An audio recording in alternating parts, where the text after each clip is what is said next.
Anda telah mengunduh podcast yang dipaparkan oleh Pendeta Dr. Erastus Sabdono ini dari truth.id/voice. Selamat mendengarkan podcast ini. Shalom saudara. Kebenaran hari ini berjudul Immanuel. Saudaraku, di zaman Perjanjian Baru, Allah berkenan hadir dalam kehidupan manusia. Dan secara pribadi Allah berkenan berinteraksi dengan manusia. Itulah sebabnya Yesus dijuluki sebagai Immanuel. Kata Immanuel sebenarnya berasal dari bahasa Ibrani, El dan Imanu. El itu Allah, ya, Elohim. Imanu artinya bersama-sama dengan. Jadi Immanuel artinya Allah beserta atau dengan kita. Inilah julukan untuk Yesus, Sang Juru Selamat, anak darah Maria. Malaikat sendiri sebagai utusan Allah yang menyampaikan hal itu, malaikat sendiri, ya, sebagai utusan Allah yang menyampaikan hal ini. Kata Immanuel sebenarnya sangat luar biasa.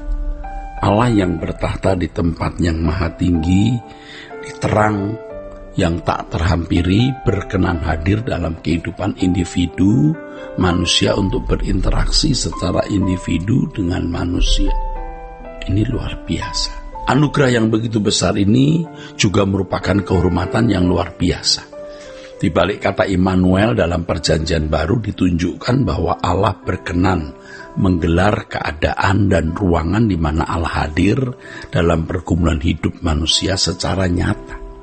Pergumulan hidup yang di dalamnya Allah berkenan hadir adalah pergumulan hidup terkait dengan keselamatan, yaitu bagaimana manusia dikembalikan ke rancangan Allah semula, yaitu manusia diubah untuk menjadi segambar dan serupa dengan Allah. Dalam hal ini maksud kehadiran Allah dalam hidup manusia harus dipahami dengan benar. Kesalahan memahami maksud kehadiran Allah mengakibatkan manusia tidak mengalami kehadirannya. Untuk ini orang percaya harus benar-benar mengerti mengenai concern atau kepedulian urusan perhatian Allah dalam kehidupan umat pilihan. Inilah inti Injil itu, yaitu keselamatan, yaitu manusia diubahkan untuk menjadi manusia sesuai dengan rancangan Allah, di mana Yesus adalah model manusia tersebut, model manusia yang dikehendaki Allah, yang mutlak harus kita teladani. Jika ada pengajaran yang tidak menekankan hal ini, ya itu bukan Injil, saudara. Ya, itu bukan Injil. Saudara, di zaman Perjanjian Baru, orang percaya dapat memperoleh meterai Roh Kudus dan bisa hidup dalam perjumpaan dengan Allah setiap saat. Kalau zaman Perjanjian Lama hanya imam besar yang dapat menjumpai Allah. Perjumpaan imam besar dengan Allah setahun sekali di ruang maha suci bukanlah perjumpaan ideal yang Allah inginkan. Allah mengendaki sebuah keintiman sebagai Bapa dengan anak-anaknya. Dalam hal ini dimungkinkan setiap individu orang percaya itu mengalami percakapan terus-menerus dengan Allah, tiada henti, ya, tiada henti dan tanpa batas. Seperti nafas tidak boleh berhenti mati berarti, saudara. Interaksi dengan Allah itu dapat terjadi atau berlangsung setiap saat, dimanapun dan dalam segala hal. Itulah sebabnya, saudara, firman Allah mengatakan Allah bekerja dalam segala sesuatu, mendatangkan kebaikan bagi orang percaya yang mengasihi Dia.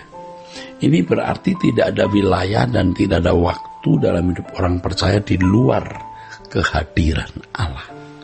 Namun apakah seseorang mengalami kehadirannya atau tidak, ya tergantung pada individu orang tersebut.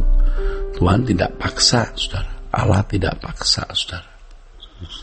Ya, kita tidak harus melihat Allah secara fisik, ya, baru percaya terhadap kehadirannya.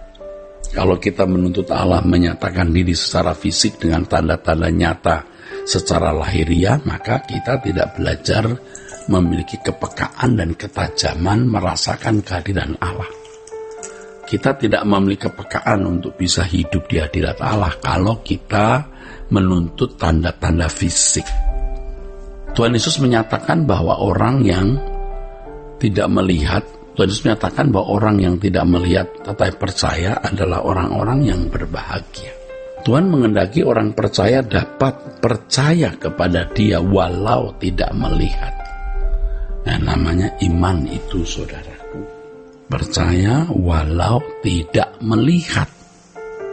Dalam hal ini seharusnya orang percaya berlatih terus untuk percaya dengan iman, bukan dengan penglihatan atau dengan perasaannya sendiri. Orang percaya tidak boleh menggunakan indera jasmaninya untuk menangkap kehadiran Allah. Walaupun dimungkinkan Allah juga ditangkap, dirasakan oleh jasmani kita. Tapi jangan menuntut tanda-tanda lahiriah seperti itu. Orang percaya harus belajar mengerti kehendak Allah dan menyerah terhadap setiap keadaan yang Tuhan izinkan harus dialaminya, walau sangat mungkin keadaan tersebut menyakitkan. Tidak ada kejadian dan keadaan yang kita alami di luar kontrol Allah. Kita percaya Allah hadir walau keadaan hidup kita tidak sesuai dengan yang kita kehendaki. Yang kita percaya Allah hadir walau keadaan hidup kita tidak sesuai dengan yang kita kehendaki, saudaraku. Banyak orang meragukan kehadiran Allah sebab keadaan hidupnya tidak sesuai dengan keinginannya. Meskipun dia sudah berdoa, meminta pertolongan campur tangan Tuhan, ya. Karena selalu merasa dalam keadaan yang menderita dan seakan-akan Allah tidak memberi pertolongan atau membiarkan dirinya menderita, maka orang-orang seperti itu bisa meragukan kehadiran Allah. Apa Allah itu ada ya? Kok begini keadaanku walaupun aku sudah berdoa dan minta tolong? Nah, orang-orang seperti ini akhirnya meragukan kehadiran Allah. Banyak orang berharap dan menjadi orang Kristen, banyak orang berharap dengan menjadi orang Kristen maka hidupnya menyenangkan sesuai dengan seleranya. Tetapi kenyataan yang dialaminya berbeda dengan apa yang diharapkan. Sehingga kemudian mereka meragukan kehadiran Allah. Ya. Banyak tindakan Tuhan yang tidak dimengerti oleh pikiran kita yang terbatas. Banyak, saudara. Tetapi Allah selalu bertindak tepat dan sempurna. Di sini kita harus memaknai semua kejadian hidup kita ini ya, sesuai dengan kehendak Allah. Sesuai dengan apa yang Allah maui. Tidak ada sesuatu yang terjadi di luar kontrol dan monitor Allah.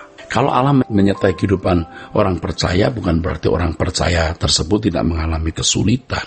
Kehadiran Allah dalam hidup orang percaya tidak selalu ditandai dengan kelimpahan materi dan keadaan yang serba nyaman. Justru sering kehadiran Allah disertai dengan berbagai pergumulan dan persoalan hidup yang berat, yang melaluinya Tuhan hendak mendewasakan kita. Sebab Dia hadir untuk mendidik, Dia hadir untuk mendewasakan. Harus diingat ini bahwa hidup di hadirat Allah berarti hidup di dalam didikan Allah. Seperti anak yang dididik oleh bapaknya, seperti murid yang diajar oleh gurunya. Jadi saudaraku, ini adalah berkat besar. Immanuel artinya Allah beserta atau dengan kita. Berarti tidak ada wilayah dan tidak ada waktu dalam hidup orang percaya di luar kehadiran Allah. Dan kehadiran Allah itu kehadiran untuk mendidik kita, mendewasakan kita. Kiranya kebenaran hari ini memberkati kita sekalian. Sola Gracia. Untuk berlangganan renungan harian dalam bentuk cetak, silakan hubungi Truth Literatur di nomor telepon 0878 7870 7000. Untuk mendapatkan CD khotbah, MP3 renungan Truth, dan CD album lagu produksi Sola Gracia, Anda dapat menghubungi di hari dan jam kerja di nomor telepon 021 638 60953. Tuhan Yesus memberkati. Sola Gracia.